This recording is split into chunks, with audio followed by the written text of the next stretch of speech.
When it comes to low voltage wiring and conduit, both fire marshals have a point. Consider the first fire marshal's perspective.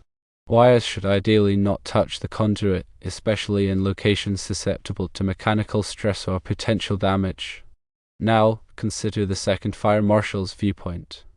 Wires are sometimes permitted to touch the conduit for support purposes, especially in areas where they aren't exposed to significant mechanical stress.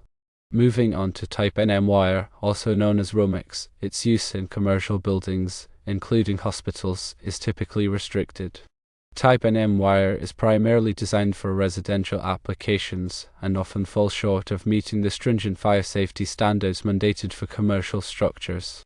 In patient care zones, the National Electrical Code (NEC) generally stipulates the use of Type CM, circuit messenger, or Type CMP, metal-clad polymer, cable. In non-patient care zones, the permissibility of Type NM wire hinges on specific conditions. Firstly, it might be acceptable if installed within a conduit or similarly protective enclosure. Secondly, it may be considered suitable for low-power circuits, such as those powering lighting or communication systems. However, bear in mind that local codes and regulations can differ. It's always prudent to consult with the local building department and fire authority to ascertain the precise requirements applicable to the hospital. In the NEC, there are several articles and sections that provide guidance on wiring methods and materials allowed in different occupancies, including healthcare facilities. Article 517 of the NEC specifically addresses healthcare facilities and provides requirements for wiring and equipment in these locations.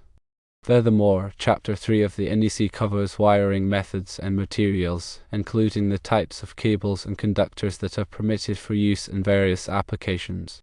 When evaluating the existing wiring in the hospital, it is crucial to consider several factors. These include the type of wiring used, the installation methods employed, and the occupancy classification of the areas in question. For example, patient care areas have more stringent requirements than general office areas. The NEC defines patient care areas as those portions of a healthcare facility wherein patients are examined or treated. These areas are further classified into general care areas and critical care areas, each having its own set of requirements for wiring and equipment. General care areas are typical patient rooms, examination rooms, and procedure rooms. Critical care areas, on the other hand, are those areas where patients are subjected to invasive procedures and receive intensive monitoring, such as operating rooms, intensive care units, and cardiac care units. In patient care areas, the NEC requires the use of specific wiring methods to minimize the risk of electrical shock and fire. These wiring methods include the use of isolated power systems, ground fault circuit interrupters, and equipotential grounding. Isolated power systems are designed to prevent electrical shock by isolating the patient from the grounded electrical system. Ground fault circuit interrupters are used to detect and interrupt ground faults, which can cause electrical shock and fire. Equipotential grounding is used to minimize the voltage difference between conductive surfaces in the patient care area, reducing the risk of electrical shock. In non-patient care areas, the requirements for wiring methods are less stringent. However, it is still important to ensure that the wiring is installed in accordance with the NEC and local codes. Type NM cable may be permitted in these areas, but it must be installed in a manner that protects it from physical damage and moisture. Additionally, the NEC requires that all wiring be properly supported and secured to prevent strain on the conductors and terminations. When evaluating the existing wiring, it is also important to consider the age of the building and the wiring system. Although wiring systems may not meet current code requirements and may be more susceptible to failure, if the wiring is found to be substandard or unsafe, it should be replaced or upgraded to meet current standards. It is also important to maintain accurate records of all electrical work performed in the hospital.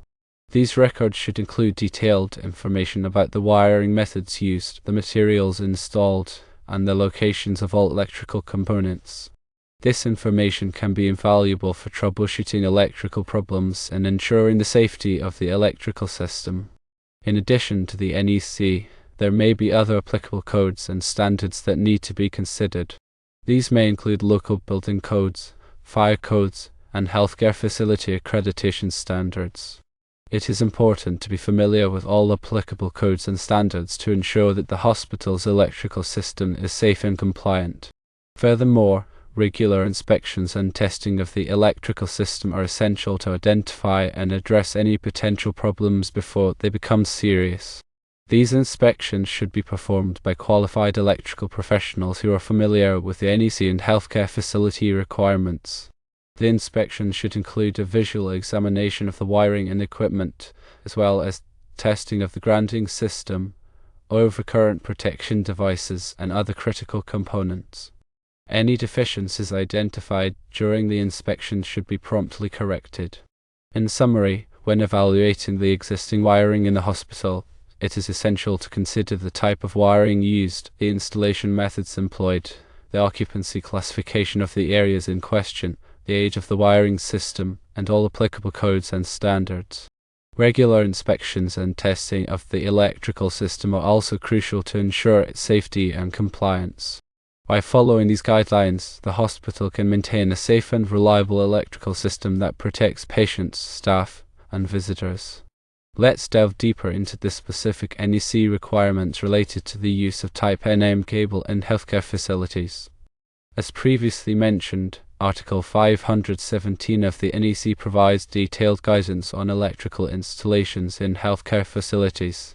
Section 517.13 Wiring Methods outlines the permissible wiring methods for patient care areas.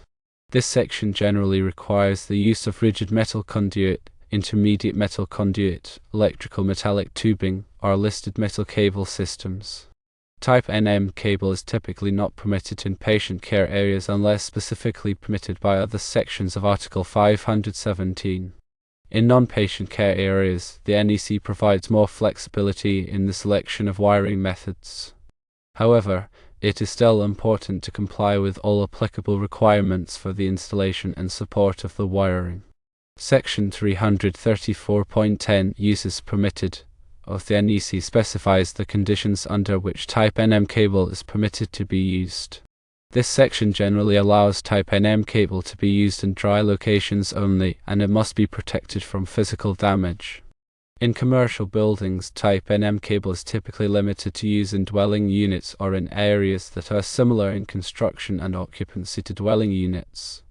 For example, Type NM cable may be permitted in office areas that are separated from patient care areas by fire-rated walls and ceilings. However, even in these areas, it is important to ensure that the Type NM cable is properly protected from physical damage and that it is installed in accordance with all applicable requirements. In addition to the NEC requirements, it is also important to consider any local codes or regulations that may apply. Some jurisdictions may have more restrictive requirements for the use of Type NM cable in commercial buildings. It is always advisable to consult with the local building department or electrical inspector to determine the specific requirements for the hospital. Furthermore, it is important to ensure that all electrical work is performed by qualified and licensed electricians who are familiar with the NEC and local codes. These electricians should be able to properly evaluate the existing wiring system, identify any potential hazards, and install new wiring in accordance with all applicable requirements. Regular training and continuing education are essential for electricians to stay up to date on the latest codes and standards. This training should include topics such as wiring methods, grounding, overcurrent protection, and electrical safety. By investing in the training and education of its electricians, the hospital can ensure that its electrical system is safe and reliable. In addition to the technical aspects of wiring and electrical safety, it is also important to consider the administrative and management aspects. The hospital should have a comprehensive electrical safety program in place that includes written policies and procedures, regular inspections and testing, and employee training. This program should be developed in consultation with qualified electrical professionals and should be reviewed and updated on a regular basis. The electrical safety program should address all aspects of electrical safety, including the selection and installation of wiring and equipment, the maintenance and repair of electrical systems, and the prevention of electrical hazards. The program should also include procedures for responding to electrical emergencies, such as power outages, electrical shocks, and fires. Employee training is a critical component of the electrical safety program. All employees who work with or around electrical equipment should receive training on the hazards of electricity and the procedures for working safely.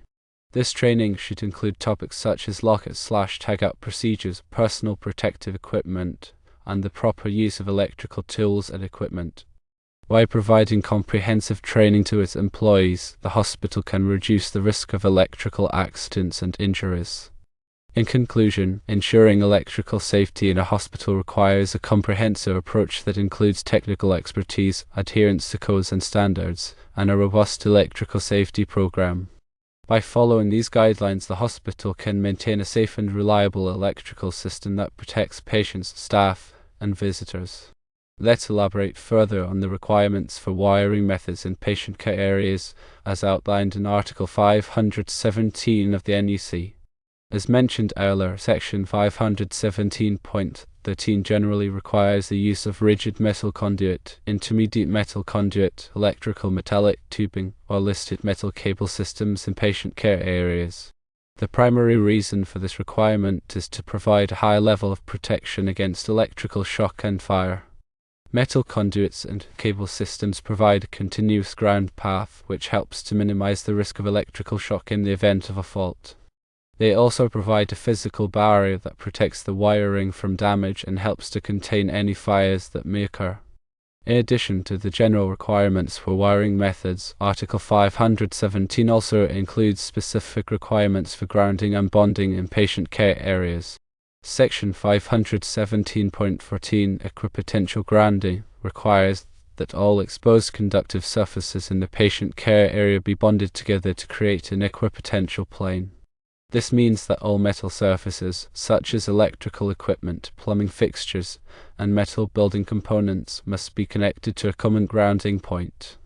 The purpose of equipotential grounding is to minimize the voltage difference between conductive surfaces, thereby reducing the risk of electrical shock.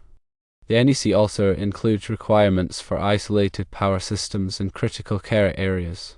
Section 517.16 Isolated Power Systems requires that operating rooms and other critical care areas be provided with isolated power systems. An isolated power system is a special type of electrical system that is designed to prevent electrical shock by isolating the patient from the grounded electrical system. In an isolated power system, the electrical supply is not directly connected to ground. Instead, it is connected through an isolation transformer, which provides a high degree of electrical isolation. This isolation prevents ground faults from causing electrical shock. The NEC also includes requirements for ground fault circuit interrupters, GFCIs, in patient care areas. Section 517.20 Ground fault circuit interrupters requires that GFCIs be installed in certain locations in patient care areas, such as bathrooms and wet locations.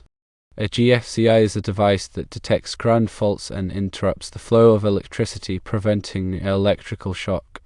GFCIs are designed to trip quickly, typically within a few milliseconds, which is fast enough to prevent serious injury.